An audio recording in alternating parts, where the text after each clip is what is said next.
So we can see here from the result, it was able to find a number of files. Some of them we already know of. Now the fav icon is just an icon, footer and header. These are probably only style files. Index is the index that we see usually, so it's alright. Login, we can see that we discovered a page that allows people to log in. Now in many scenarios I was able to find username and password of a target exploiting a really complex exploit and then ending up not being able to log in because I couldn't find where to log in. So tools like this could be very useful. And here we can see that we have a login page that we can use to log in. Page not found, not very useful. You can see the phpinfo file. Now this file is usually very useful because it displays a lot of information about the PHP interpreter running on the web server. And as you can see, this file contains a lot of information. A lot of them are useful. Now you can see, you get to know some of the directories.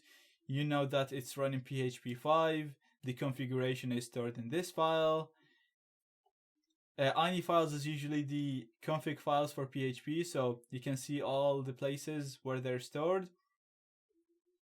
Going down, you'll see all the permissions, the installed.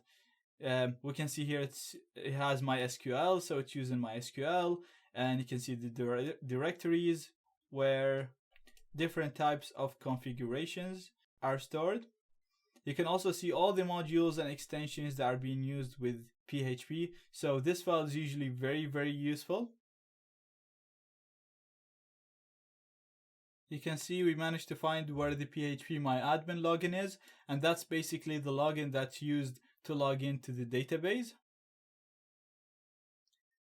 Another very useful file is the robots.txt, and that is the file that tells search engines such as Google how to deal with the website. So it usually contains files that we don't want the website or Google to see or to read.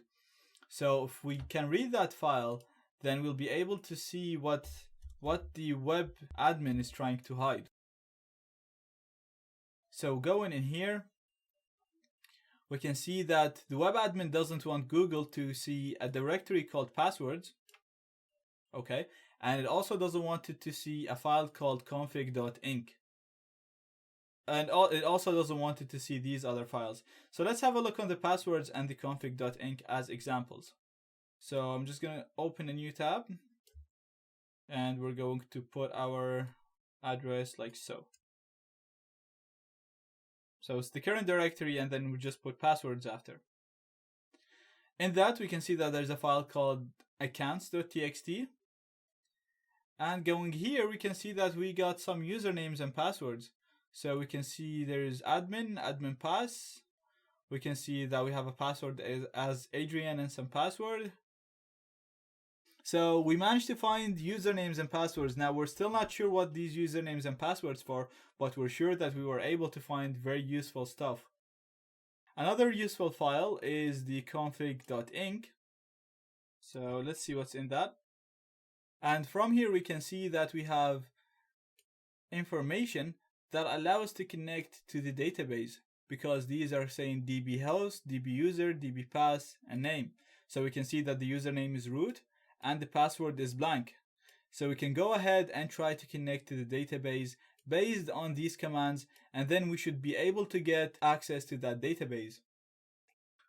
Also, using these passwords, we're still not sure what we can use them for, but we can add them to a list, try to log into the admin, or just store them in a list so that we can use it if we're going to do any brute force attack. So then again, this is another video that just shows how important and powerful information gathering can be.